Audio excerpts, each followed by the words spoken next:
All sports, all plays. Yeah. All sports, all plays.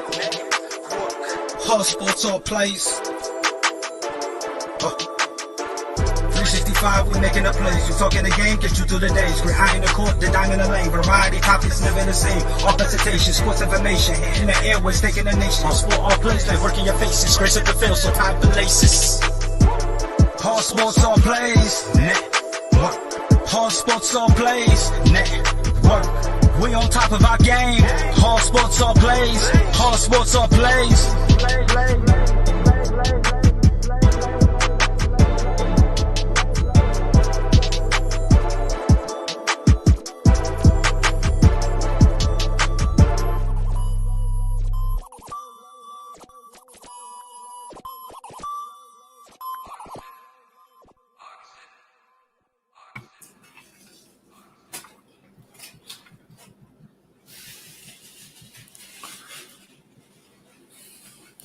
Hello, everybody, and welcome back to another episode of Jock with you. I am Trey Collis, and with me is Jay, and we have a new guy today, the man from the Midwest. We'll forgive him because he is a Minnesota Viking fan. He's been punished enough. Everyone, welcome Brandon to the Jock Talk family. Brandon, how you doing today? Hey, I'm doing okay. How you guys doing? And I'm glad to be a part of this little show you guys got going. Welcome, man. We're glad to have you. But yeah, let's roll right into things. Let's pay some bills to start this off. All right. So we'll first start with Misty Meadows. They're all based out of Oregon. They make their own jams, butters, barbecue sauce, hot sauce. I think they might even have some ketchup. Everything's based out of Oregon. You can go check them out at Misty Meadows on Facebook and OregonJam.com. So check them out.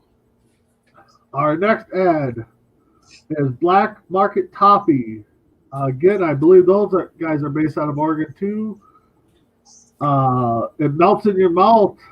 And also, they say that you're going to have to hide it from yourself because it's just that good that you're just going to want to eat it all in one sitting. Again, that's Black Murphy Taffy. You can catch them on Facebook and blackmarkettaffy.com. Now that sounds like some taffy I might be interested in. So the next one we got is Paparazzi. Now, it is Christmas time. I know you guys out there looking for present ideas and things like that for gifts. Accessories and jewelry, all handcrafted, nickel free.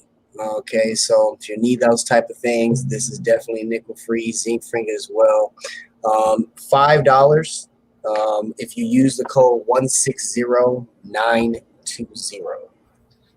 So then, of course, I know a lot of people out there thinking, how to get it started, doing podcasts, things like that. We have a app called Anchor. So if you're interested in getting started, it's a very good app, helps with distribution, puts you on all the major networks, gets you out there really quick, free of charge as well. And it kind of shows you how to edit, things like that. So definitely look into Anchor if you're looking to get started in this world.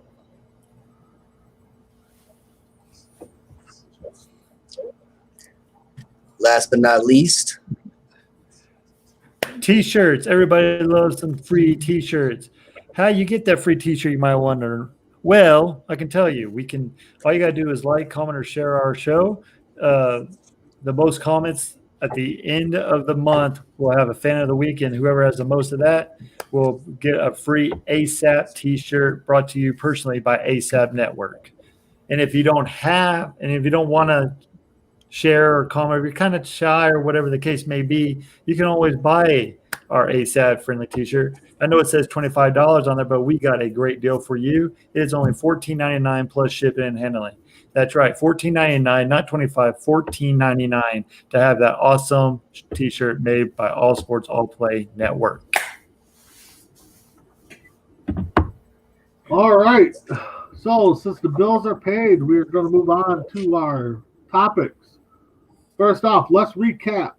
the top 25 games of last week. Jay, why don't you start us off with that number one game? Oh man, which was it? The Alabama game you talking about? Yeah, we'll start with the top-ranked Alabama versus Arkansas. I mean, Alabama. Again, they do their thing every week. That's why they're number one every single year, in and out of this. 52-3, man. I don't know. I don't even know what to say about that one. Arkansas, they showed up and did what they did. That's usually how they roll. So we expected that for sure. How about you, Trey? I knew Alabama was going to win this game by a large margin, but I was anxious to see because Arkansas has improved a little bit this year. That defense, I thought, instead of been building confidently all year long. They've been proven that they're a better team than the previous team. I think they're on the right step. Now, if you watch that game, it was a good game for about half a quarter. That Alabama, Arkansas made Alabama earn their first couple touchdowns. They made them work down the field instead of getting a quick score like they're used to.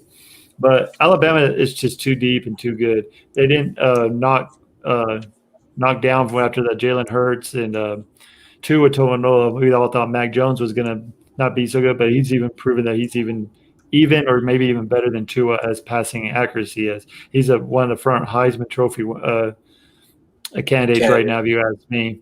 So Alabama did their thing with all their weapons and everything, but it's on to the SEC championship. And I just don't see Alabama lose another game this year until the NCAA tournament. Yeah, I mean, especially right now with Devontae, the way he's going, man. I mean, did you see that catch in the end zone? Yes, Devontae. That was ridiculous. Going into the season, I thought Waddle was their best receiver, but Devontae Smith is a stud. Devontae Smith has shown out this year, and he might even be the front leading of Heisman candidate. He might be a little sleeper. I'm just telling y'all that right now.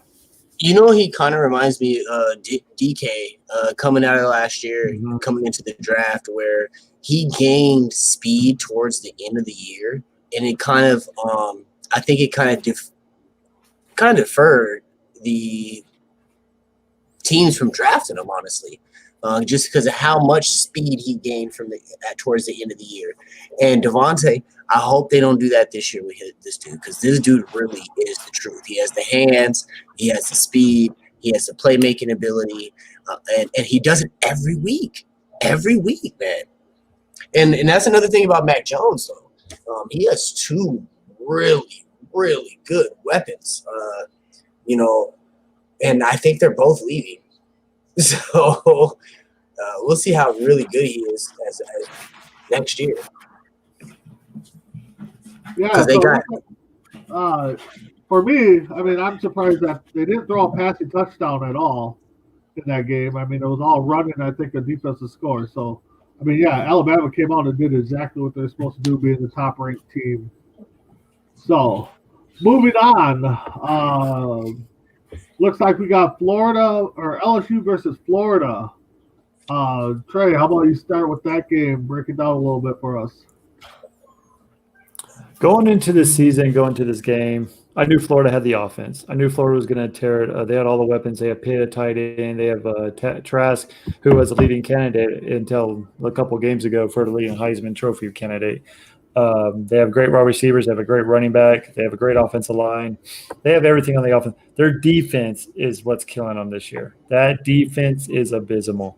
That's why this Alabama, when they play Alabama next Saturday, it's not even going to be a contest. Yeah, it might be a little close going to halftime, but Alabama's going to pull away because Alabama actually has a defense and they can actually stop Florida where Florida can't stop anyone. LSU couldn't score on anybody this year, and they scored over 40 points. Now, granted, let's all be honest. If it wasn't for that stupid penalty by that Florida cornerback, hit that guy's shoe 20 yards down the field after they stopped him, Florida was going to win that game. Florida was going to get the ball back, and they were going to drive back down the field and score and win that game. So, but yes, they shouldn't have been that close to LSU. LSU is down this year, but That's just how tough the SEC is. You don't know what you're going to get from LSU week in and week out, or any other team for that matter. I mean, you have a Vanderbilt team who can beat you any time as well. SEC is stacked. You have Missouri this year doing better than people thought. Texas A&M looks like they're going to be in the playoffs, but Florida they have one of the best four. I thought they were one of the four best teams in the nation. They just had to shore up their defense, and they sure as heck haven't done that this year. Yeah, I mean, but Trask too. I mean, you throw 2 interceptions. I know you throw for 474 yards. It's a lot to ask of him. He threw 50 times. 2 interceptions, and against LSU. I mean, it's not gonna. LSU's they had a bad year, but it's a good program, and you can't do that against good programs. And they're gonna capitalize on the mistakes. I mean, it's ridiculous. But I mean, go ahead. Oh, I was just going to say the only reason LSU was going to have a great year this year, but they had a lot of stud players opt out this year because of COVID. Let's just be real. That's not their real team as they thought that was going to be. But speaking of that, do you now looking at the change that they made, because they did make it where they didn't lose. No one even playing this year is really losing eligibility. They can have this year as a free eligibility year. So do you think it's messed up? Or some of those players would have changed their mind and played this year? Because I know a lot of them were worried about eligibility. I honestly don't think so. I think people have already made, because they came up with that rule in August. I think they were talking about it before the season. They were talking about it, yes. Yeah, they were talking about it, and then they finally – I don't think it was going to change anyone's mind. People who wanted to play were going to play, and people who weren't all in weren't going to play. That's just basic. I mean, you see Trevor Lawrence, who's going to be the number 1 overall pick, could easily set out this year. He wanted to play. All these other great stud number 1, who's going to be number 1 draft pick, they're still playing because they want to be there with their brothers and their team. But in all honesty, I don't think it would have made a difference, because you've seen people who want to be there and who doesn't. And kudos to NCAA, for doing this, but it's not going to change anything. People aren't like Trevor Lawrence. He ain't going to come back next year no matter what. Sam Ehlinger from Texas, he can come back. There's no point for him to come back. He's already graduated. He's already done everything. There's no point for these guys to come back, especially if you're going to make money. So, I mean, yeah, you definitely got a point there. I mean, so this goes back to my question for you that we were talking about last week, since we started out with Alabama and Florida right now. If Florida beats Alabama, Alabama's still in. No, Alabama's still in. Yes. Yeah. But does Florida swing in? No. I mean, Texas A&M, if they mess around and lose to Tennessee, and we'll leave Clemson and Notre Dame alone. Let's just say they stay as they are. Ohio State does not belong in this picture. I kind of disagree with you on that one. Ohio State's one of the best 4 teams in the nation, even though they've only played 5 games. Yes, they are. But they are the best team. They're one. I think they're probably number 2 in the nation when they're all healthy and COVID's not a factor or anything like that. Sure. But I mean, they beat who they could. I mean, they. So you give them a consolation prize because they didn't have enough games. I mean, this is the year of 2020 and COVID, man. Everything's not scripted. It's wrong this year. Everything is wrong. And in all honesty, I said this earlier on some other show, that this is the perfect year for the NCAA to go to 18 playoff. It really was. They had everything in the world going on, every excuse in the world to try to, all right, let's see if it works. And if it doesn't work, they can easily just go back to the 14 playoff. Because they're so stuck in their ways. Yeah, they are. But think about it. They're like, oh, we don't want to interrupt the bowl games. What bowl games are going to have? There's going to be no fans. You're going to make no money on these bowl games. Teams are already opting out not to play these bowl games. There's no point in it. Yeah. This is a perfect time with the discrepancy in the games, like Ohio State only playing 5 and Clemson and Notre Dame playing 10 and Alabama playing 10. And it's not right. Cincinnati has a gripe. We're going to talk about that a little bit later. So I don't know what the committee's pissed off about Cincinnati about. They have done nothing wrong, but I'm going to get into that a little bit later. But I just don't understand how they dropped Florida to only 1 spot after losing to a crappy LSU team. I don't understand that at all. I mean, I don't like I said. I mean, since you said that, we're gonna get back into my Carolina. I don't understand how they're not up a little bit higher than this. So I don't understand this whole year of ranking, honestly. Yeah, I think it was Nick Saban that said it the best that this ranking this year is pointless. You know, I think he said that a few weeks into the season. So, but let's keep it moving on here. Yeah, we'll get back to some of those topics you guys brought up a little bit. Number 9, Georgia and Missouri. Trey, what do you think you got on that game? I mean, this was a boring Saturday slate. I'm just going to be straight up honest with you. Georgia did their thing. Missouri had no chance to be at number 25. Georgia, I don't understand why they're playing these games. They don't need to play these games. They already know who the conference contenders are going to be for the championship. But Georgia, they do this every year.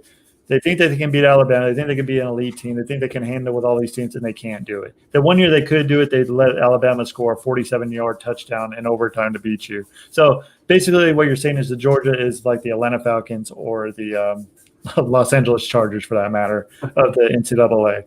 What can happen will happen to Georgia. Yeah, they can have the best defense in the land, but yet they can't score. Or they can score and the defense can't hold them. It's just one or the other. Or they miss a Blankenship misses a field goal to send them. No, it's just something crazy like that. It always happens to Georgia. So Georgia won, but it meant nothing. I mean, they're going to go. There's no way they're getting the top 4. With their 2 losses. They let one slide against Florida, so it's a wrap for Georgia. I do gotta point out though. I mean, I really do like the way they moved the ball around though. They had 3 passing touchdowns and 4 different, runners ran into the end zone. So 4 players with a rushing touchdown, 2 players over 100 yards rushing. I mean, it was an enjoyable game. I mean, they definitely. Georgia always wins in exciting fashion. But like you said, they can just never beat the powerhouses. No, they remind me. They're the Texas and Georgia are similar. Texas, Longhorns, and Georgia. Texas, we're big and mighty. They look all good, and then they lose to Oklahoma. They lose to Iowa State. Whenever the pressure's off, they start looking better. And that's what makes Tom Herman keep his job every freaking year, which is stupid because they win. Like they lose a game in Iowa State that could have got you to the Big 12 championship game, and they blow that game. They should have won that game, and then they should have scored 80 points against Iowa State. And the same thing you can say about Georgia. Georgia had an opportunity to beat Florida, didn't do it. Don't know why they didn't do it. They have a better defense. Their quarterback situation was kind of a mess right now at the beginning. They lost Foam last year, so. But Georgia and Texas are kind of similar to me a little bit. I got a game I want to talk about. Let's talk about this Utah-Colorado game. Did you guys see that? No, I did not get a chance to see that one. It was a really good game. In the snow, it was a dogfight. And they battled down to the wire. Utah ended up obviously pulling it out, but it was a good game from start to finish. And you remember how strong Utah was last year. And they kind of had little spurts of that this year looking. So it was a really good game. It was a battle on the floor. Jordan, that dude is nice. Watching him actually out there on the field, he's going to be he's a force to be reckoned with. He had 150 yards rushing, and then Browser, Colorado's running back, had a nice 80. But it was a really good game, back and forth, good defense, nice big hits. But yeah, Pac-12 again, they shouldn't have even played this year. Okay. So the game I was kind of want to get you guys' opinion on was Carolina-Miami. Carolina, I guess, had the upset, 62-26. Trey, anything that stand out on that game for you? Yeah, we showed that Miami shouldn't have been. Oh, you say Trey or Jay? Sorry. It doesn't matter. Trey, go ahead. We all have the same name here. Yeah. Right. Okay, I'll go first. And my take was I thought this going into whenever the committee ranked them, Miami should have never been number 10. They beat the crappy teams and They don't do good against the great teams. When North Carolina, when I saw North Carolina as an underdog this game, I'm like, there's no way North Carolina's going to blow them out, and that's exactly what happened. Miami is one of those other teams that doesn't beat the big dogs. There's another program that's never going to – it seems like they're never going to get back to where their elite status was. Now, if you watch North Carolina was in that game with Notre Dame all the way till about midway through the fourth quarter. They probably could have won that game. North Carolina, Mac Brown has that team rolling at the right direction at the right time. They have a great offensive system. Their defense is starting to come alive a little bit. Give it a couple more years, you're going to look for North Carolina to fight Clemson for that ACC championship. But Miami does this every year. Miami looks like the last couple of years, certainly. Oh, we look like we're beat. They get ranked really high in the top 10, and they have a blowout loss, and then we forget about them. Same thing with Georgia and Texas every stinking year. So this game nearly didn't surprise. I thought Miami was going to keep it a little bit closer, but 62-26, ridiculous. Miami shouldn't have been ranked in the top 15. Yeah, North Carolina came in there and just ran all over them. I mean, literally. They set a record for 544 yards combined rushing. And then the first time two running backs had 200 yards rushing. So, I mean, dude, Carter had 300 yards, and then Williams had 230 himself. So, I mean, it was ridiculous. And the thing that got me about, like you say, Trey, that Miami shouldn't have been in the top 10, North Carolina just kept putting it on them. And they weren't calling crazy plays. They weren't coming up and just gunning. They were literally calling power right, dive. You know, they weren't doing nothing special, and Miami couldn't stop it at all. So, man, North Carolina's – they're going to be nice next year. I mean, I don't know how many seniors they got leaving, but they're going to be – if they can keep their main core, they're going to be decent. Well, and that's, why I brought it up is, I mean, Jay, you said it. They ran 550-some yards. One guy was over 300. The other guy was at 2-something. But they still passed for 220 yards. I mean, typically when it's a blowout like that, it's either one side of the ball or the other. They did it on both sides. I mean, they got yards. So, with that, go ahead, Jay. To mark on that, it was combined. They had 778 yards. That's the most yards Miami's ever given up. So, yeah, exactly. So, with that being said, any other games you guys want to break down in the top 25? I mean, Trey, I kind of want to talk about Coastal Carolina and Troy real quick. Okay, go ahead. Coastal Carolina, everyone thought after they beat BYU in that dramatic game that they were going to steamroll over Troy, and I'm here to tell you that wasn't going to happen. Coastal Carolina is a good to great team. I wouldn't say great because I have the conference and everything, who they played and everything. But Troy, even though their record doesn't show it, Troy being at 5-6 right now, they're a tough team. That team is always up there, and they play even Division I schools tough. I mean, they give Division I schools a run for their money. That's why a lot of Division I schools don't want to play them, because they can beat them and knock them out of the playoff at the beginning of the season for those preseason games. But Coastal Carolina did their thing. They won in a tight game. Troy made it very, very interesting till the very end. Coastal Carolina loves these close games, I am assuming. But, man, McCall, the quarterback for Coastal Carolina, he had a heck of a game, 338 yards and only one interception and 3 touchdowns. So he had a great game. In Coastal Carolina, basically what the difference of the game was, the rushing attack. They rushed for 176 yards to Troy's 89. So that was the difference in the game pretty much. But don't sleep on Coastal Carolina, man. They can play anybody, anytime, anywhere, and they'll hang with you. That's a good team. They really are. Trey knows. I've been preaching Coastal Carolina since before we started our show. They're solid, man. I just really like the way they play. They adapt. I see a lot of just really good coaching is what I'm noticing. They adapt to a lot of stuff. They move their line around on defense. They're shuffling players in different positions to keep them on the field and keep the offenses guessing. And then again, their offense is dynamic. I mean, they had 120 yards rushing from one of their rushers with 2 touchdowns. And then they have a receiver out there that had 13 receptions and 138 yards. So, I mean, the team is balanced. They're well coached. They're hungry. And the other thing about them is, and I think that I don't know if people really factor these type of things in, but you got to remember, this is a young school. They just got on the map.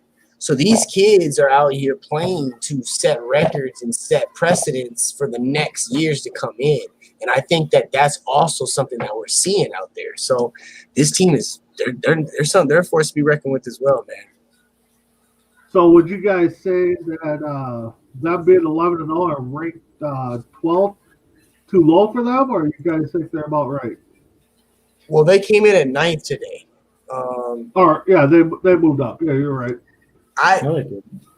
Yeah, they're 9th. Who? Eastern Carolina? Cincy? Eastern Carolina's at 9th. Cincy's at 6th. Dude, you're looking. I'm going by ESPN. ESPN's got it. Unless I'm looking at the AP.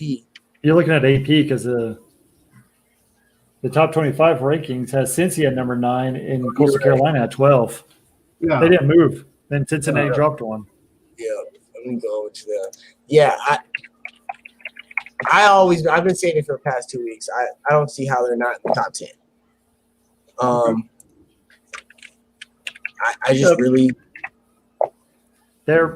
The committee is looking at who the school is, and they're taking COVID into effect and who they played. And it's not Coastal Carolina. Coastal Carolina and BYU put together a game within 2 days, and they showed out. And those two teams probably should be ranked in the top 10. I'm going to be straight up honest with you. There's no way that Florida only losing 1 game or losing 2 games or losing 1 game against unranked cruddy LSU team only drops 1 spot. And Cincinnati didn't do nothing wrong because of COVID, and they keep dropping. That is stupidity by the committee. I don't understand what they're thinking. Cincinnati is a great team. They easily could be in a top 4 team. But that just shows you the bias. I mean, dude, come on. But Trey, now hold on. Now that same argument for Cincy is my argument against Ohio State. You got a team that's not playing consistently every week, and you got I agree. No, I don't think they should be in the playoff. Well, I think Cincy should be ranked higher because of what, and I don't think they should punish Ohio State. They're punishing Cincy, but not punishing Ohio State, which is totally wrong. Ohio State shouldn't be punished, and Cincy shouldn't be punished. It's COVID's fault. It's no one else's fault but COVID. I mean, I'm telling you that right. Well, maybe Michigan's fault because I think they told their players. Yeah, I think they told them. And I definitely hear what you're saying. But to me, Ohio State is a different situation than Cincy. Ohio State has played literally 5 games. If we look in the top 25, there's USC is the only other team that's even close to that. And so I don't know, man.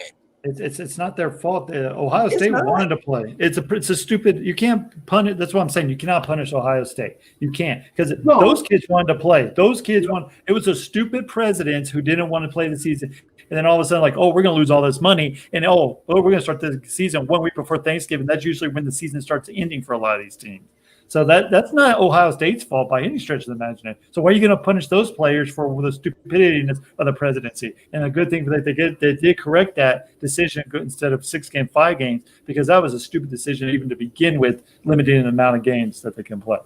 No, and you got a point, but I mean, at the same time, don't you think we're punishing Texas A&M? Don't you think we're punishing a couple of other schools that are fighting to be right there that have played 8, 9, 10 games? I'm telling you, Texas A&M is right where they need to be. Texas A&M is sitting pretty. I'm just going to tell you that right now. Go ahead. So you got Cincinnati behind Texas A&M? I do because if you just look at the eye test, because you have to go by eye test a lot this year. You can't go by who they played or what. You have to look at eye test, and that's where I think Ohio State showed their dominance against Michigan State last week, and that's where you're seeing it. They finally put a full game together. Granted, they haven't played a lot, and they're a lot healthier and rested and everything, but still, Ohio State's the top 4 team, probably the top 2 team in the nation. Let's don't get that started. But Texas A&M, they lost to Alabama pretty handily in their second game. Now, if they play again, will Alabama still beat them by that much? I don't think so. I think Texas A&M has made strides to be better, but I don't trust Jimbo Fisher or Kellen Mond to save my life. I think, but I'll tell you what, though, I'm telling you, the loser of the Notre Dame Clemson game, I'm not totally convinced. Like if Clemson beats Notre Dame, I'm not convinced Notre Dame stays in the top 4. So, all right. Yeah. I mean, but does Ohio State's win over Michigan State, is it that big of a deal at all? I mean, they just turned around and lost. The way 39 points they just gave up 39 points to Penn State. Well, the way they took care, I'm not saying that Ohio State could have scored 100 points on Michigan State. Let's don't get that. Yeah. I mean, but the way that they came out, like Ohio State's offense is what's carrying this team. That defense was a question mark coming in because they're young and everything like that. But that offense is elite. They're a top 4 team in the nation. If you just look at the way they played, if you just watch that game just for a half, you can tell, okay, this team is a great team.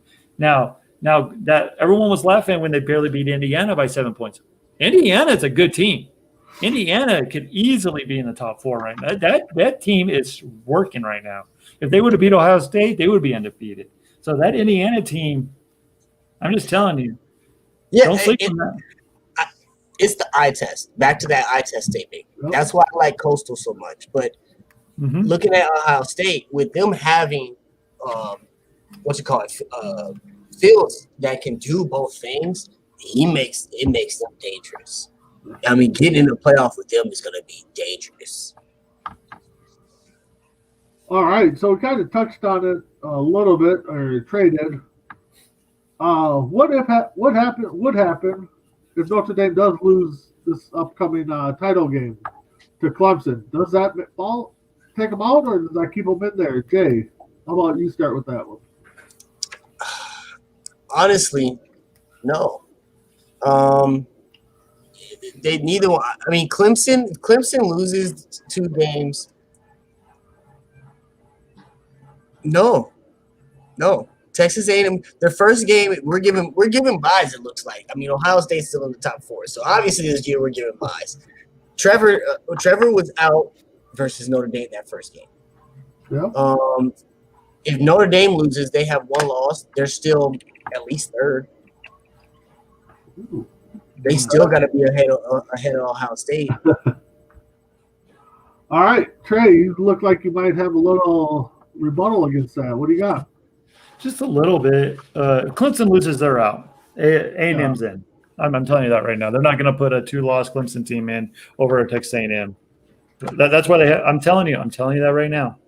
Because the only reason Clemson was still number 3 right now is because that loss to Notre Dame. If everyone can remember, without Trevor Lawrence, without their 5 stud starting defensive players on that side of the ball,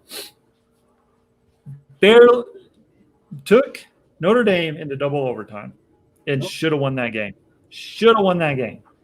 So I'm actually counting this one as a loss for Notre Dame. Now hear me out. Notre Dame looks good. Ever since that win, they've been doing that defense is elite. The quarterbacks, I forgot his name. I'm sorry. I get a lot of the quarterbacks mixed up. The running attack's really good. I'm just telling you, if Clemson goes in and beats them by 35, 40 points, you're telling me Notre Dame deserves to be in the – because if Clemson's going to beat them, you don't think Alabama or Ohio State's going to do the same thing? Give me a break. I mean, you got to look at that game. Yes, Notre Dame won, but that wasn't with their full squad. And that's the main reason why they took 2 weeks off for this ACC championship game, because they want everyone healthy for COVID reasons and everything else. But you cannot – But you can't look at that like that, because at the same time, we already know what Alabama's going to do to Texas A&M. Do we? Because A&M looks like they're a lot better. I mean, 52 points, you can't. I mean, they didn't turn around that quick. I've seen crazier things, yeah. It was 52-24. I don't know, man. I think if we're putting Ohio State, this is why I'm so locked on this Ohio State thing. If we're putting Ohio State in the playoff, in that top 4, then it kind of blocks out a lot of other things. Like, I can see, like, even on Iowa State. Iowa State has They shouldn't even be. I have an issue with that one. They shouldn't be ranked where they are. Where do you think they should be at? Oh, they should be behind. They should be right above. I think you need to flip flop Cincinnati and Iowa State. So if they beat this, Iowa State lost to Louisiana handily. The Raging Cajuns in who beat the Raging Cajuns? Eastern Carolina, Coastal Carolina. Who Coastal That's Carolina? what I'm saying. Who Coastal Carolina play this week again? Yeah. I know that. I agree with. Okay, so I'm agreeing with you on that. I agree with you. Ohio State. You've been right there with me on my Coastal. Iowa State shouldn't be ranked number 6. They should have lost to Texas.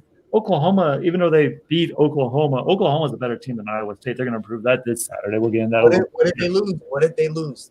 Where's Iowa State at? They don't belong out there. They don't move up. If Iowa State loses or wins? No, if Iowa State wins this week, do they move up?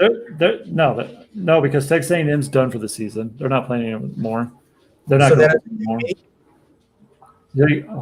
I have them at 6. They're going to stay at 6. That's the highest they're going to move up. Basically, you're talking about 5 teams right now. I just don't think, man. I think they're robbing. I think Iowa State is better than Texas A&M.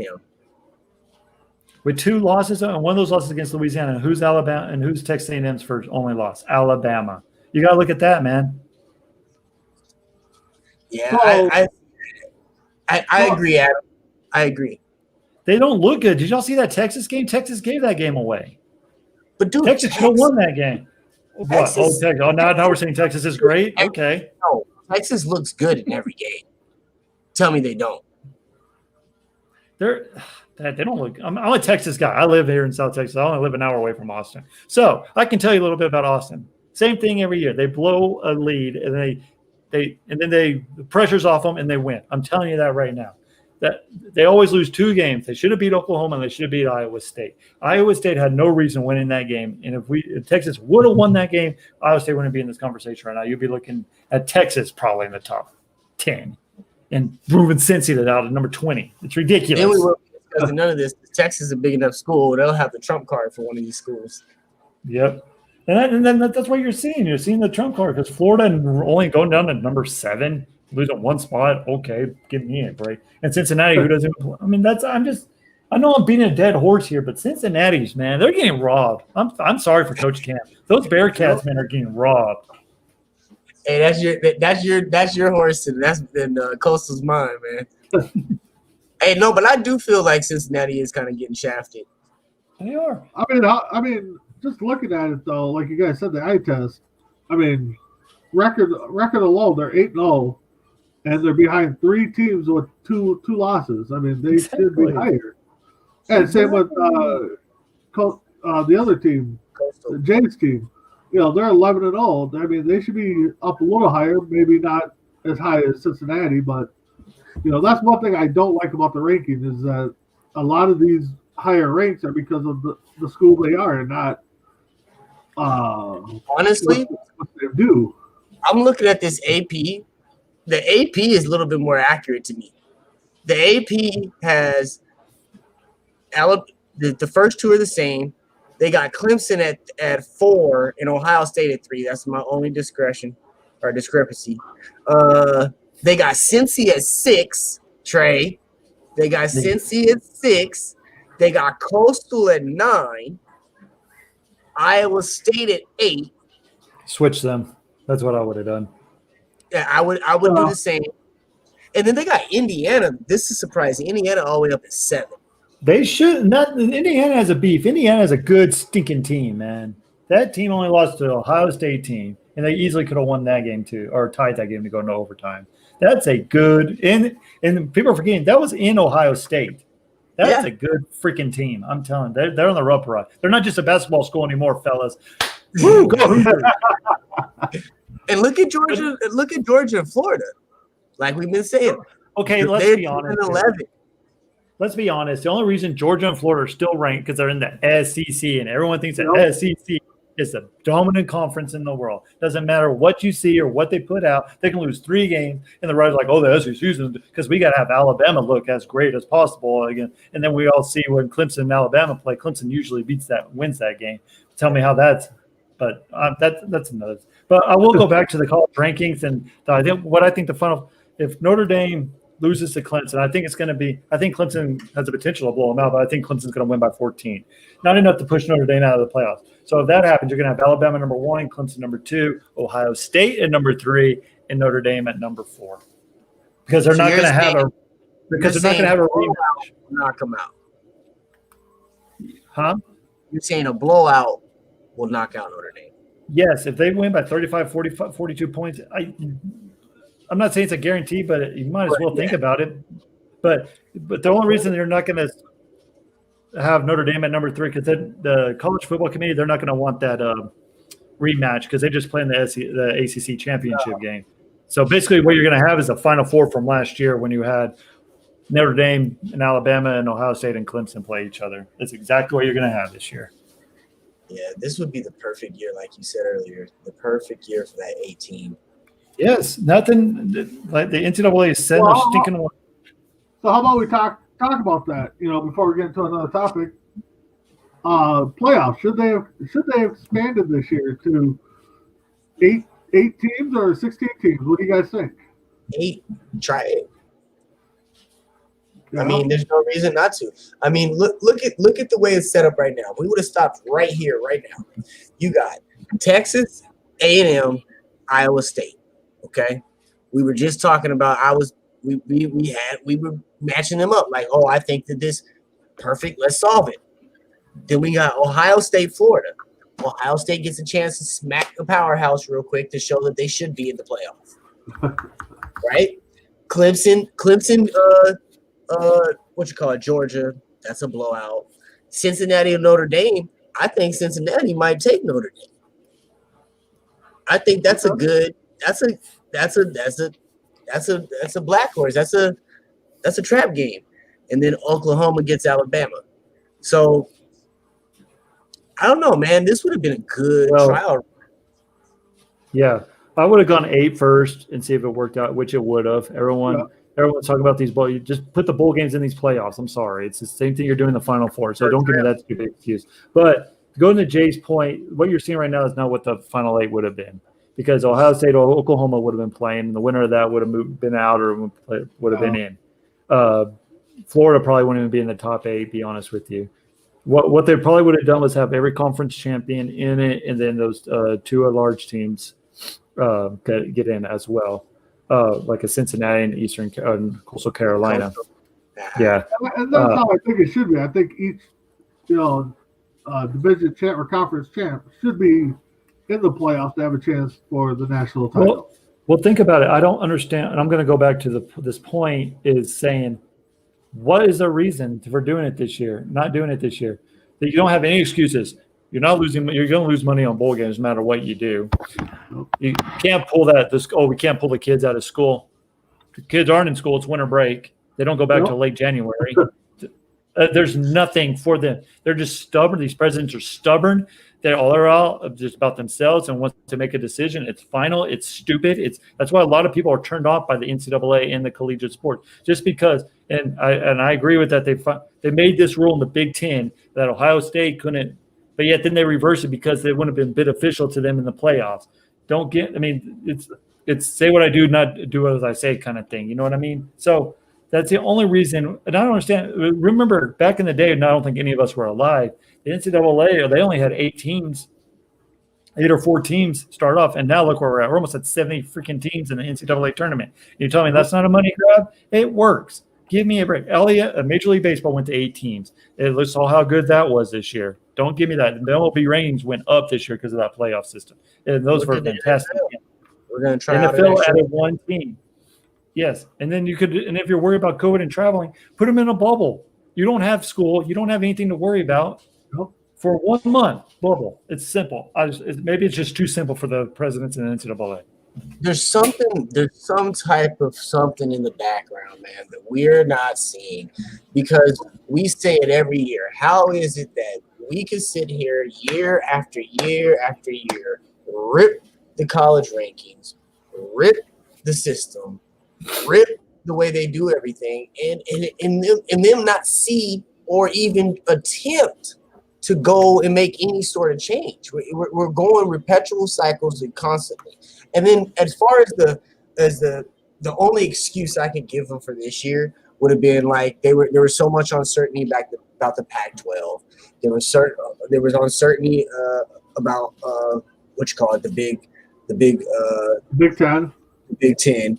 You know, so maybe they were afraid of setting this up and then there not be two major divisions that don't have a conference champion.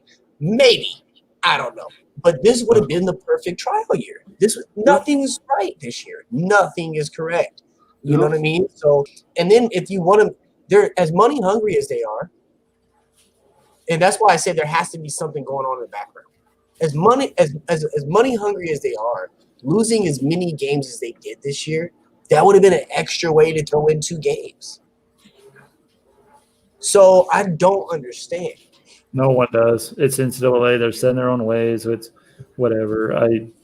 It's dumb. I never understand. I never understand the BCS system. I don't understand this system. I don't understand it. There's no perfect. You have to have a little tournament. You have to have a little playoffs. You can't have 4. Yes, it's a great start, but yes, you have to start expanding this because we're growing as a society, and we're making with this technology world. We can make things happen. I mean, by gosh, we got a vaccine in 8 months for COVID, but it would took 5 years any other time. Around America in 2 days. Yeah. So I'm saying we have everything in the world. So don't give me like we can adapt. We're Americans. We adapt. There's something to it, man. I don't know if it's these bowl games. Honestly, it could be the bowl games because the bowl games they collect so much money, and the bowl games are independently sponsored. But you could easily have these 8 teams as a bowl game like you're doing them. I don't understand that point either. Well, think of it this way.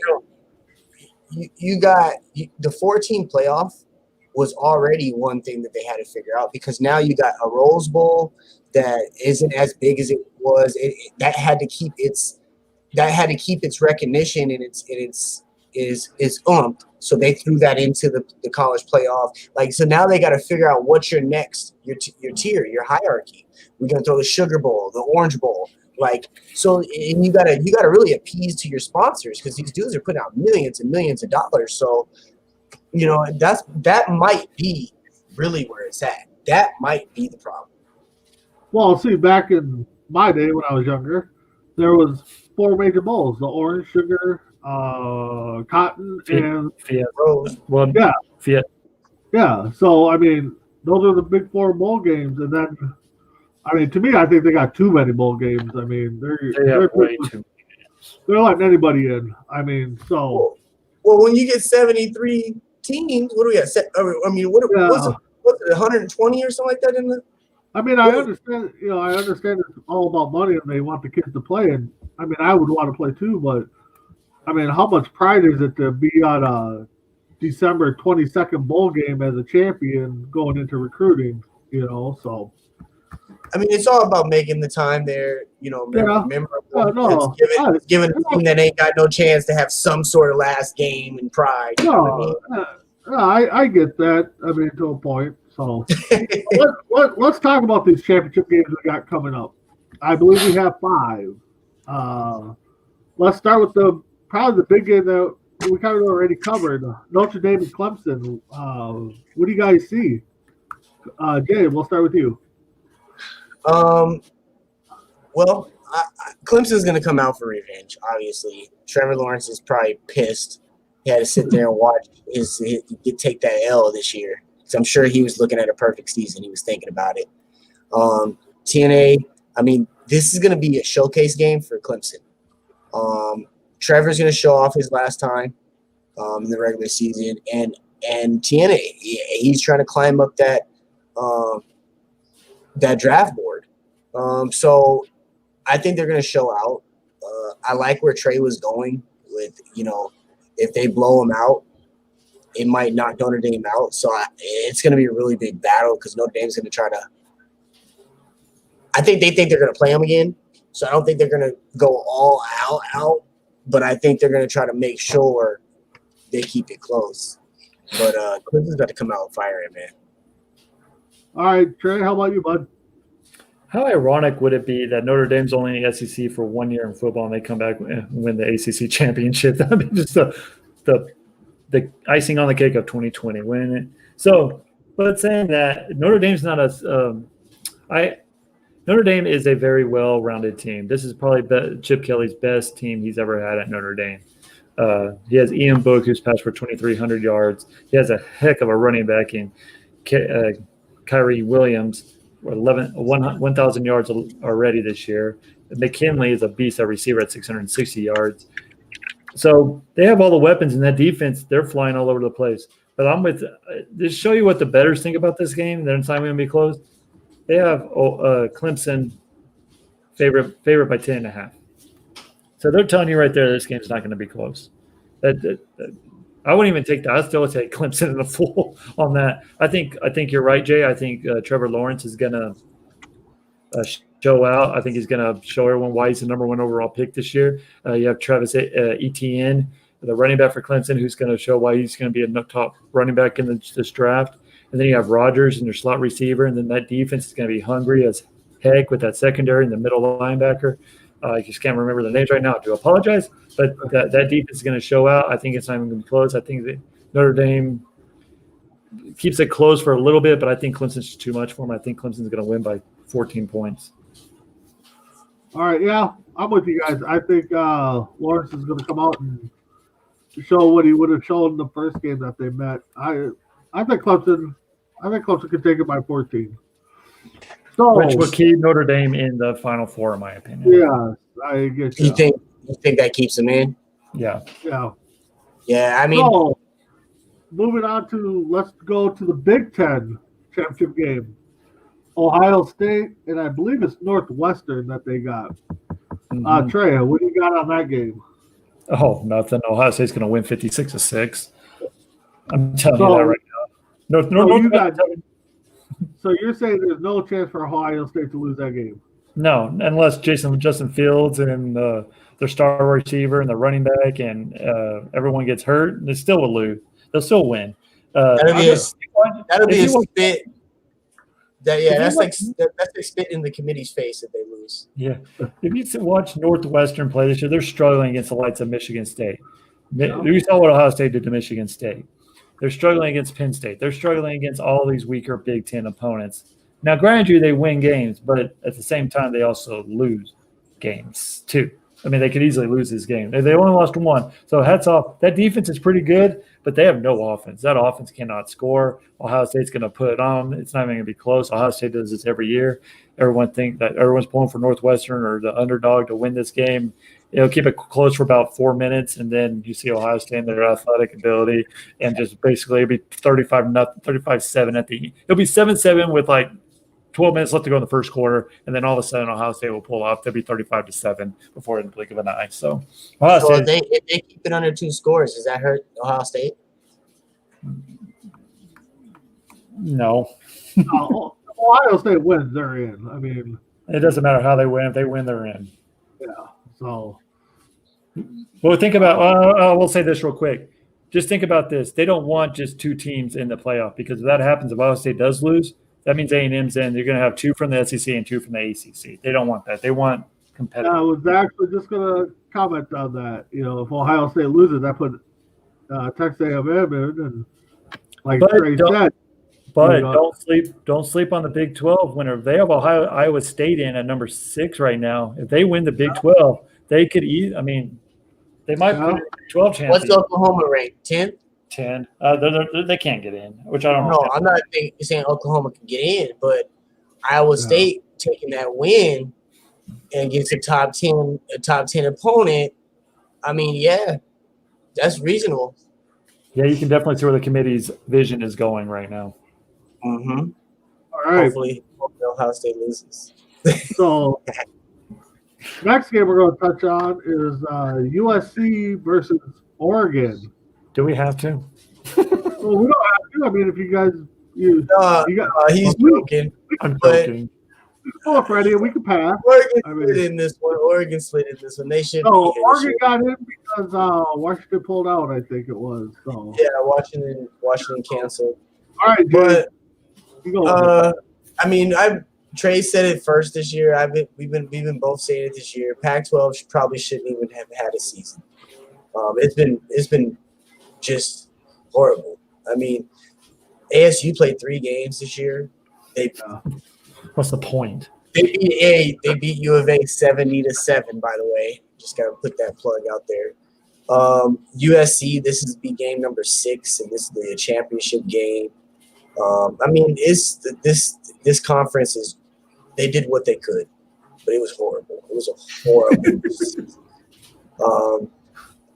USC's gonna whoop Oregon, bro. I don't think so. I do. I think this is going to be one of the closest the closest championship games. I think it's going to be one of the closest ones. I just think USC is going to win, but I don't think it's going to be a blowout by every stretch of the imagination. Oregon will show up. Oregon's down this year. They lost their stud quarterback in Herbert and everything like that. So, but they're on the uproar. But I will say this: I'm going to get away from this game because no one's really going to watch this game. That's why it's a Friday night game at 7:00. No one's going to watch. By the way, if you're not busy Friday night, we have a brand new show called The Tip Basketball. And if you don't want to watch the Pac-12, I'm just telling you. Hey, real quick before we move off of them, what do you think about Slovis? What was that? I said real quick before we move off of them, what do you think about Slovis? Nothing. You know, I think he's a decent quarterback, man. He's not that bad. If you say so, man. You're a Pac-12 guy, man. Pac-12's on the verge of being a non-Power 5 conference anymore. Oh, goodness. Look how bad. Man, I used to remember back then when I was younger, teenagers, man, waking up at 11 o'clock in the morning, watching football from 11, so excited. Good games from 11 a.m. till 1 o'clock in the morning. I would stay up and watch. And now it's Pac-12 games on. I'm like, I don't care. I'm going to bed. I mean, they're horrible. But, yeah, I think Slovis does have a chance to lead USC in the future, but right now, dude, Pac-12 sucks. Yeah, not for this year, but wait. Get off of Pac-12 for a second. Oregon's a hitter. Colorado's been building the last couple years. Washington's been right there the last 2-3 years. I mean, they're coming, man. And then they go and play in the playoff and they get their butt whooped. I mean, they don't prime us. They don't prime us. We can't get the other schools on our schedule. They don't want to play us. They're not good, Jay. They're not good. Just face it. It's a down century for y'all. Oh, all right. So how about the Iowa State versus Oklahoma game? What are you guys' thoughts on that one? I'm looking forward to that game. I want to watch it. Okay, Jay, go ahead. Yeah, I again, Iowa State sitting at where they're at right now. This is a big game because, I mean, depending on everything else, I mean, Notre Dame losing or something like that happening in Texas A&M, so Iowa can squeeze in there. So they really need to win this game. They need to win in a strong fashion. I think they got to put at least 10 to 14 on them to really move up or have any more weight on it. But I want to see them knock this out. All right, Trey, how about you? Not gonna happen. Iowa State will lose this game by 14 points. I'm telling you that right now. Oklahoma, even though they already lost to Iowa State. If you watch Oklahoma, I live here in the Big 12 country, and that's another conference that sucks, by the way. That's why I'm so mad at Iowa State. Shouldn't even be in the top. But if you watch Oklahoma play after Rattler, the quarterback for Oklahoma, got benched against Texas, and he came back in that second half, he's been a different quarterback. This team has been rolling. This defense has been stepping up. They've been getting better week after week after week after week. I'm telling you, Lincoln Riley has his team rocking and rolling right where they need to be. And I hate saying this because I hate OU. I'm a Texas guy, but OU is going to win this game. And it's not even going to be. It's going to be 14 points, and then that's going to be a slight 14. I think Iowa State's going to score a late touchdown to make it that close. I don't even think it's going to be that close. I think it's going to be a grind, man. Is disagreeing with you there. He's got Iowa State. Of course he is. He's a Green Bay Packer fan. Hey, listen. He's going to disagree with me. It's gonna be a grind. It's gonna be a grind. Iowa State's gonna try to run the ball, play solid defense, keep Oklahoma off the field as much as they can, and that's if they keep that recipe up, keep them up, they might take this out. And I'm still rooting for Ohio State to lose. So we can slip in there. I will say this: I hope you're right, but I just don't see Oklahoma losing this game. Oklahoma's playing really well. I don't think that if Clemson and Ohio State loses, that Iowa State gets in. They're going to keep Clemson in there as much as possible. And probably with Ohio State, they'll probably keep them in there too. So, but Adam, I know you're not an Iowa State fan. I said you're a Green Bay Packer fan. You're going to disagree with anything I say. All right. So the other big conference game, Alabama, Florida. Any chance Florida upsets them? Yeah. No. Okay. Yeah. All right, Trey, go ahead. Let's hear it. If Mac Jones and Smith get hurt. I'm sorry, you can't be an LSU team who doesn't have anything. That offense, I have faith in. That defense just sucks, like hardcore. I mean, so speaking of that, SEC Jay, do you agree? I mean, no way Alabama. Oh, there's no chance. There's no chance. This is, the only thing I'm watching in this game, and then really, just this game is the Heisman watch. Okay. How good does Devontae? Yeah, how good does Devontae look? How good does look? Throwing to him. So, I mean, that's really the bright spot in this. Okay. Well, Devontae Smith's gonna have a field day against his secondary. I'm telling you that right now. I'm telling you, that's what I'm saying. How good Mac looks throwing it to him, and how good Devontae look catching it and running away from those Gators. So I got a question. Speaking of the Heisman, now, in my opinion, I don't think the Heisman means as much as it used to back in the day, where it used to be a very coveted trophy, which it's still coveted, don't get me wrong. But what is your guys' thought? Do you guys think it still means the same as it used to back in the 80s and 90s that it does today, or do you think it's kind of lost its luster? Jay, I'll start with you. You shake your head yes. I do, man. I think that it does carry that weight still. I mean, it gives first of all, it gives people something to go for. I don't think Devontae and these guys step up the way they do every single week once they're already a first round, notion type guy. It gives them still something else to achieve. It gives them that extra, self thing. Also, I mean, Joe Burrow. If you just look at the last couple of ones, they come out pretty decent. Kyle came out looking nice. Baker struggled a little bit, but he's still right there looking nice. Lamar, then you got Derek. The only one, there was 3-4 with Robert, but for the past couple of ones, the Heismans have kind of converted to the NFL, right? Okay. How about you, Trey? What do you think? It's basically turned into a quarterback trophy. That's all this is. I'm sorry. It used to mean something. When's the last time a receiver won the Heisman Trophy winner? Jay, do you know that? The last time a receiver won? What year? 1991. Desmond Howard? Yep. That's all it's been. Okay. That's all it's been. We had a couple running backs, and we had Mark Ingram win it. I think Mark Henry won one. I can't remember. Mark Henry won it. We had quite a few running backs. I mean, but the last 5-6 years, this is all quarter. This is just a quarterback. It's just like this year, it's a quarterback thing. But don't sleep on Devontae Smith getting it this year. I think he's a living candidate right now for it. He's making Mac. The only reason I'm saying that is because no one knew who Mac Jones was, and they don't. That's the only reason I'm saying that. Najee Harris could easily be one. If Kobe didn't get Trevor Lawrence, I think he would be considered one of them. Justin Fields is the same thing. If Kobe didn't make an impact in their game, I think Justin Fields probably was. You just named 2 more quarterbacks by yourself. All right, let me ask you this. Lamar Jackson. Should he have won it when he won it?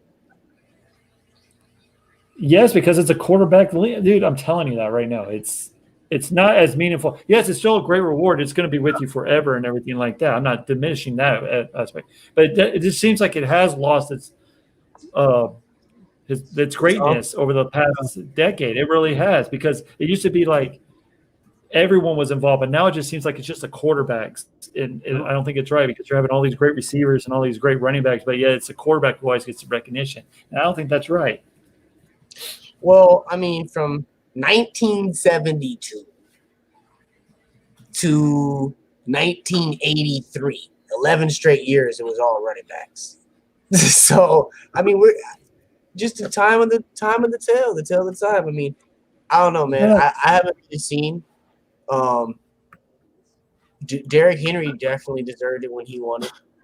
He did his thing. Ingram. Yeah, Ingram. I mean, Reggie was Reggie was nasty. Yeah. But you're right; these quarterbacks are showing out. Yeah. Oh no, yeah, I mean, it's still a great award. Don't get me wrong. It is. I just feel that back in the day when you won that award, you were top 5 pick for sure. And now you win it, you might be top 10. I mean, you still might have a good career and stuff, but it just seems like it's lost a lot of power, I think. So it's lost its lacquer after Johnny Manziel got the Heisman. Yeah, exactly. So I saw a report that Vanderbilt's got a new coach. Craig Lee from Notre Dame, the Irish defensive coordinator. Do you guys think that'll play any effect in Notre Dame's coming up games that he's leaving? Is he leaving this week? I think they said he's still going to be around, but yeah, so it's having no impact whatsoever. These teams, it's a veteran defense. They know what their scheme is. They know what exactly. They've been playing this for 10 weeks. They know what to do. He has assistant coaches who basically coach him just as well as the defensive coordinator. That's going to be no bearing. He's still going to be there on the sideline, so it's going to have no bearing whatsoever on this game. All right. I think it might even put a little bit more of an oomph underneath some of the players, play harder for him while he's, now that they know it's going to be his last game. So it might be bad for Clemson.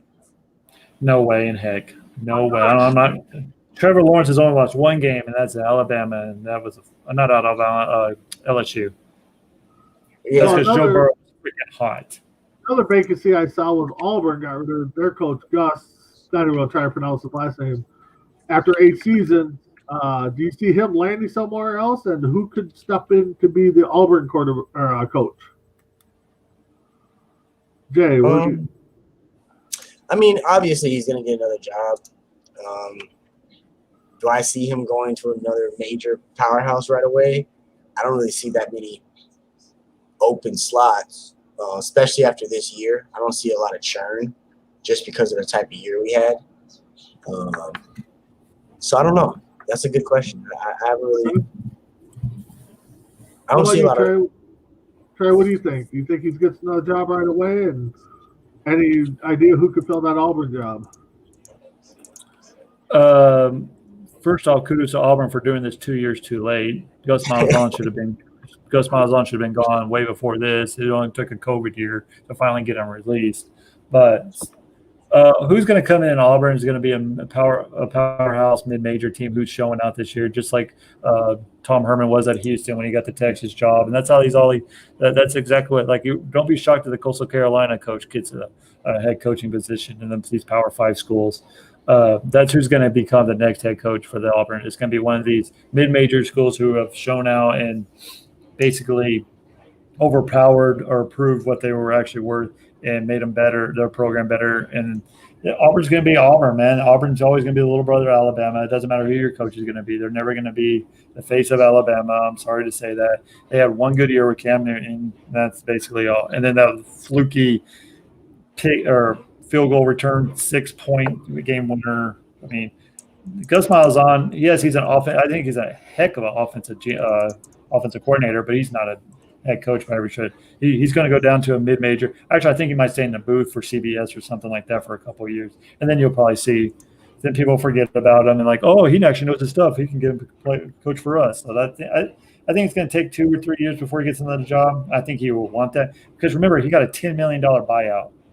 Yeah. He's not coaching. He's $10 million. I mean he's okay. Fire me and got $10 million. The only way that he's gonna have to go to one of these smaller schools or and that they're gonna have to just give him the school, like the whole athletic department.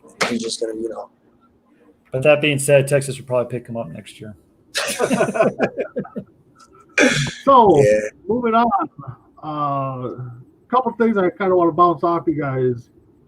First off, since we're talking coaches, how about Michigan? Jim Harbaugh staying or going? What do you guys think? Like I was saying, I don't see a lot of churn happening this year.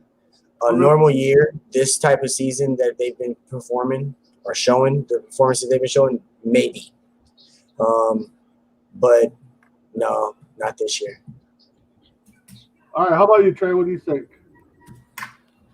I think this will be the only head coaching position probably going to leave. And I don't think he's going to get fired. I think he's going to resign. I think he's understanding the pressure. He hasn't beat Ohio State. He hasn't beat any of these big market teams. What is he, like 1-8 or something against the Michigan State, Ohio State? Game's bad too. Yeah, so I think he's outdone his thing. Remember, this is his first year with his recruits, his actual recruits that he recruited, and you saw what he put out there. And Jim Harbaugh, I think he's more of an NFL coach than he is a college coach because he was a heck of a coach he was a good coach at Stanford, but Stanford was kind of like an underdog kind of story, where Michigan's a powerhouse and you kind of need to win there. So it's these like feel-good stories that always end in like Charlie Strong, and I keep going back to Texas because that's what I know. Charlie Strong had a great couple of years at South Florida, and then he comes to Texas and barely goes to one winning season, and that was a 6-6 season. So I mean, that wasn't even a winning season. So it's always these feel-good mid-majors, like teams that don't do good, they show out for a couple of years, and then they get a head coach, and then they filter out. Jim Harbaugh is a good coach. He's probably a good offensive coordinator, but he shouldn't. He wanted Michigan. I thought Michigan gave him a good chance, but Michigan should have got rid of him 2 years ago. So if he leaves, if he resigns, does he go back to the NFL? I think he goes coach with his brother, Jim Harbaugh. So you think he goes back to as assistant? He has to. There's no one going to be. I think if Harbaugh leaves, he's going to become the coach of the Jets. I agree with Tim Fielder. Quarterback should only win their award. Yep, exactly. No, I definitely agree with that. So, speaking a little bit on number one picks that we brought up, I know you guys said Lawrence, Fields. Who's a guy that would shock you that goes number one? Jay, I'll start with you. Give me a guy that you could see going number one, but would kind of probably shock some people. That would shock me. If it's not Lawrence or Fields. I would say Surtain or even Zach Wilson, because they're all right there. Even getting their names thrown around in that top 5 area. I just don't see them right now. It's too much. There's too much star power right there at the first 1 and 2. I mean, even Sewell, there's a lot of star power right there with his name even. So I don't see those two having even a slight chance. So I'll just have to go with Sewell. If somehow, some way, the Jets don't want to give up on what's his name? Sam Darnold. Yeah, Sam Darnold, and they just say he just needs a little help. I can see Sewell actually going number one. Okay. Especially since Trevor expressed that he doesn't want to play with him. Yeah. How about you, Trey? What do you think? Sarah Fuller, the only one that shocked me. The female kicker going number one. I'm just kidding. That's a great story. I'll talk about that later. But the BYU quarterback, if he goes above any, but it ain't going to happen. I think you're seeing who the top 2 quarterbacks are, and I think he's probably going to be late first or probably second round pick at that. Now I'm going to tell you my sleeper is going to be ETN, or the running back out of Clemson. one of these teams is going to come in and take him high in the top 10 in the draft. I'm telling you that right now. He's having a heck of a career right now. He can run you over. He's a speedster. He can catch the ball in the backfield. He's a perfect – and if you get him in the first round, and he's a perfect system for whatever you need, especially with this air raid offense that the NFL is having, don't be shocked if he goes and, passes up some of these guys who should be above him this year. Okay. So Yeah, I agree with let's put some comments there. I kind of like it. If Lawrence and Fields goes 1-2, will one of them be a bust, like Peyton and Leaf? He says no. Jay, what do you think? No. Lawrence and Fields they're just too too skilled. They have too many raw talents that they've been polishing in their career. They came in with this raw, just two talented guys, and they stayed their nose to the ground, and they've actually been working on these areas. Trevor Lawrence he surprised me. He's gotten better every single year to me.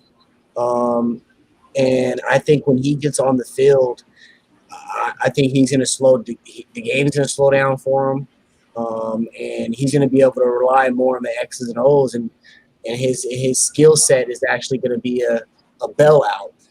Same with Fields. I think he has a stronger arm. He's going to be able to do a little bit more and kick the running. He's going to scale back on that in the NFL. So I doubt neither one of these guys become a bust at all. I mean, Justin, his playing style, it's a little bit more dangerous. I think he would be the one of the two that would be the bust of the two. But I just don't see neither one of them being a bust. All right, Trey, how about you? What do you see? Well, I don't see it as a bust because Ryan Leaf had more issues than just quarterbacking. He had drug problems. He had other issues and stuff like that. So I think there's a little more personal life. But, yeah, that is a big bust. But I will say this. I think Justin Fields is the best quarterback going to be drafted in this league. I think he's going to have a better career than Trevor Lawrence. The only reason I say that is because I think Trevor Lawrence is going to go to the Jets. And they have Adam Gase still as their head coach, which I don't understand how the heck that – they don't have a GM ever. The owner doesn't know what to do. The Jets are miserable. I mean, for God's sake, they kept Mark Sanchez 2 years too long with a butt fumble. So saying all that, I think Justin Fields, Trevor Lawrence I love Trevor Lawrence. He's one of my favorite college football players of all time. Yes, I said all time. I think Trevor Lawrence has that capability. That's why I wish he wouldn't go if the Jets have the number one overall pick, which looks like they will. I wish he would stay one more year at Clemson or sit out because I don't think he deserves to go to a horrible organization. But being the pride that he is, I think that he is going to say, I can turn this team around. We all know that he can turn it around. But Justin Fields is Lamar Jackson, not as fast as Lamar Jackson, but he's a 2.0, but a better arm and a better accuracy thrower than Lamar Jackson. You can put him in a spread or read option. His legs are dangerous, but if you commit to him running the ball, then he can beat you over the top. We've seen that with Ohio State this year.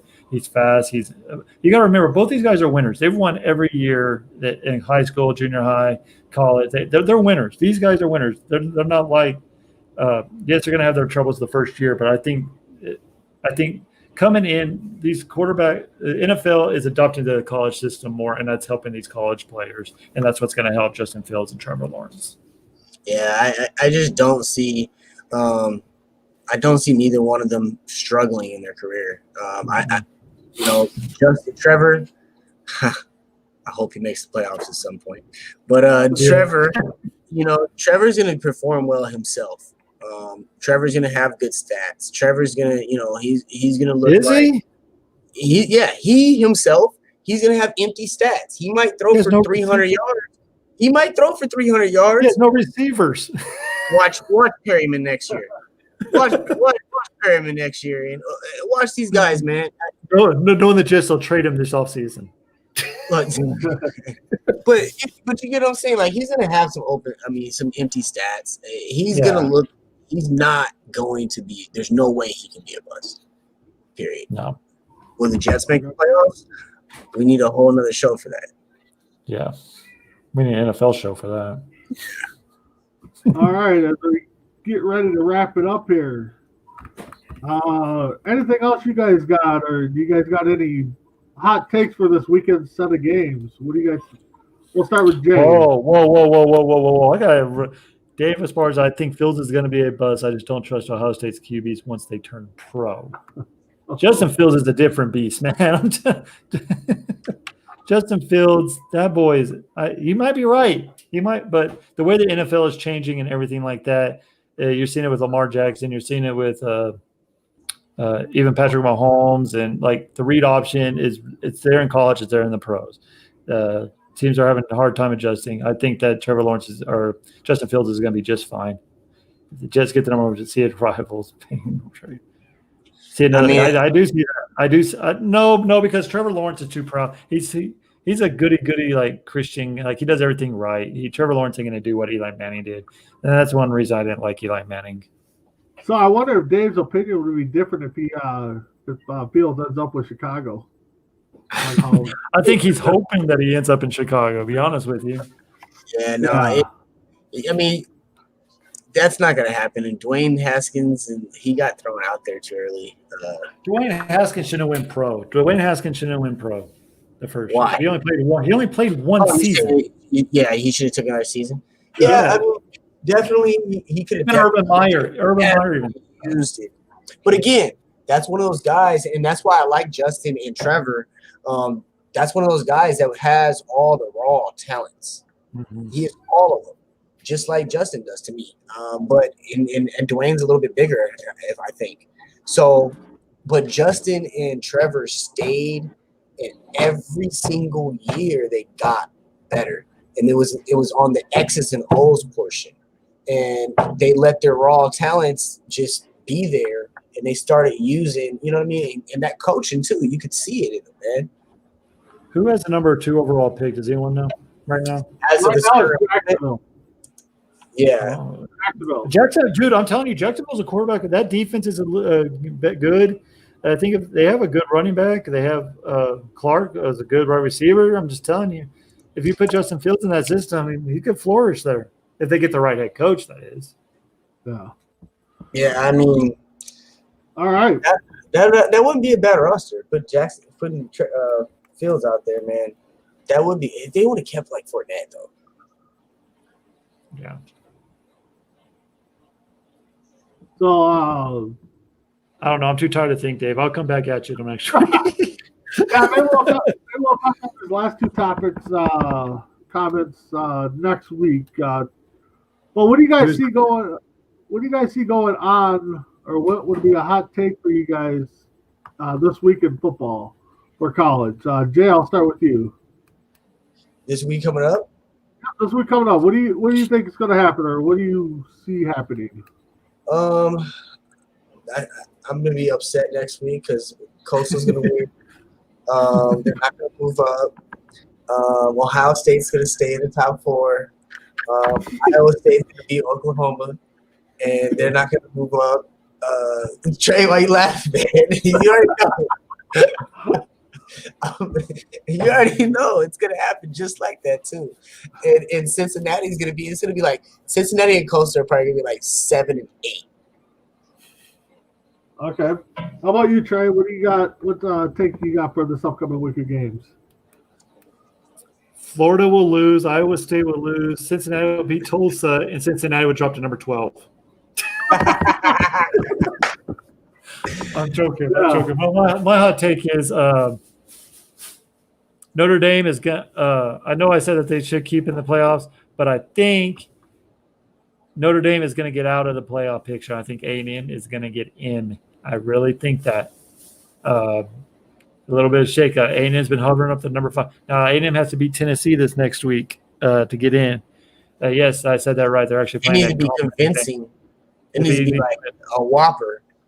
I'm just telling you, I just think Notre Dame is fraudulent. I don't ever trust them in the playoff situation. And I'm a Notre Dame guy. They're my third favorite team. I've always loved the Fighting Irish, their traditions, everything like that.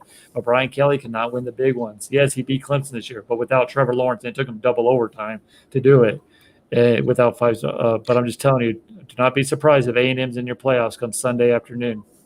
And who wants to see Clemson and Notre Dame play 3 times? Well, they won't play. If remember this. I'm going to say this one last time. So if you have pen and paper, write it down, and you can come message me if I'm wrong. But Alabama's going to be number 1. If Clemson beats Notre Dame, Clemson's going number 2. Ohio State wins, they're going number 3, and Notre Dame's going to drop to 4. That's exactly. And if Notre Dame beats Clemson, Clemson's going to be out.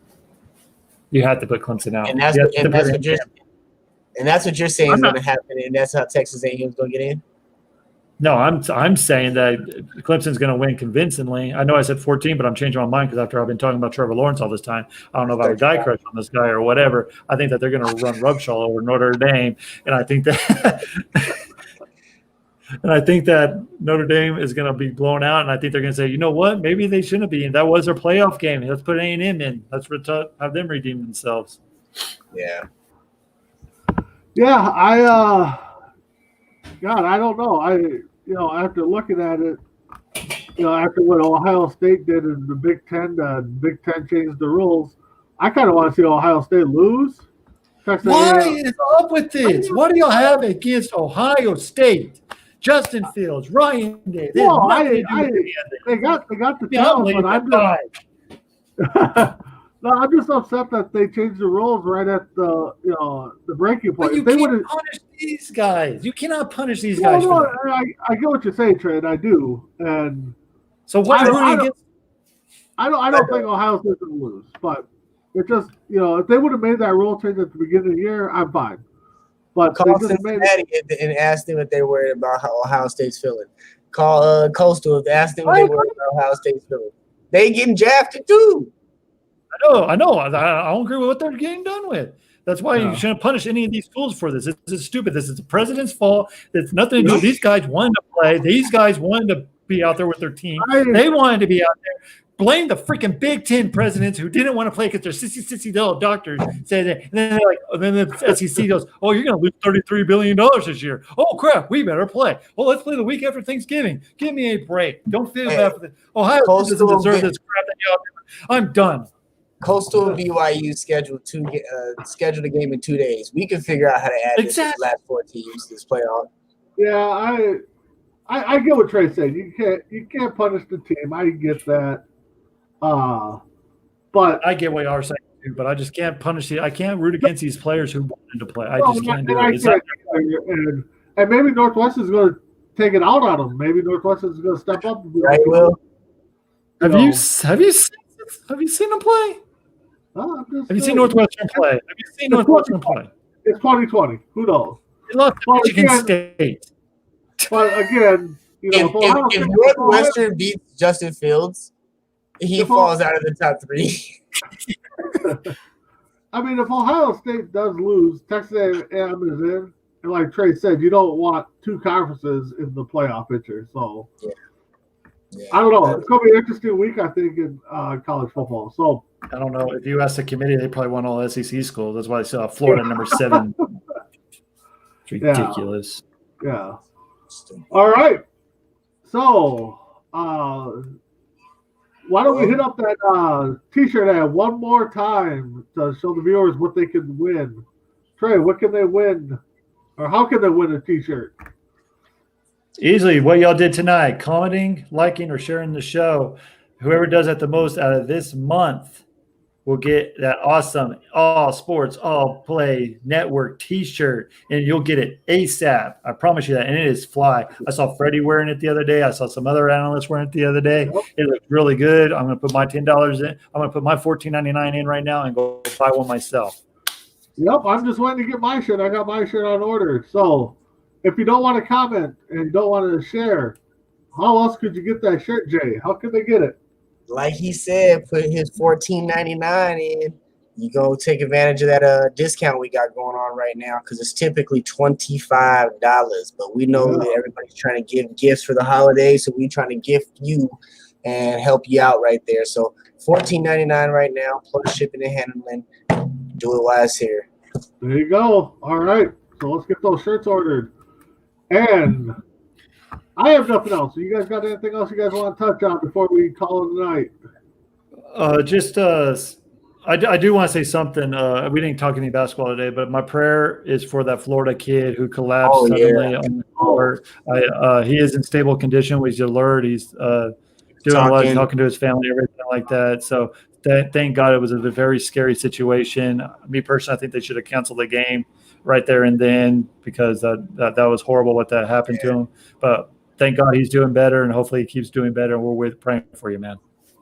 Yeah, definitely. Yeah, I mean, exactly. they definitely should have. They should have stopped the game. I mean, at that point, the life is bigger than basketball.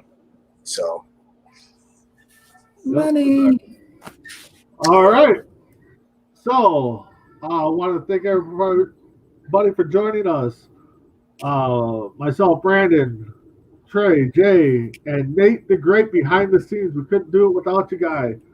So, with that being said, catch us tomorrow. Tomorrow will be a Sports Minute, I believe. With the crew. So join them tomorrow for Sports Minute. And also, like we said before, Friday, new show, The Tip, starting up. So, again, have a good night, guys. See you all next week. all right, Dave. See you guys. All sports, all plays. Yeah. All sports, all plays. All sports, all plays. 365, we making the plays. You talking the game, get you through the days. Great eye in the court, the dime in the lane. Variety, topics, never the same. All presentation, sports information. In the airways, taking the nation. All sport, all plays, like working your faces. Grace up the field, so time for laces. All sports, all plays. Network. All sports, all plays. Network. We on top of our game. All sports, all plays. All sports, all plays.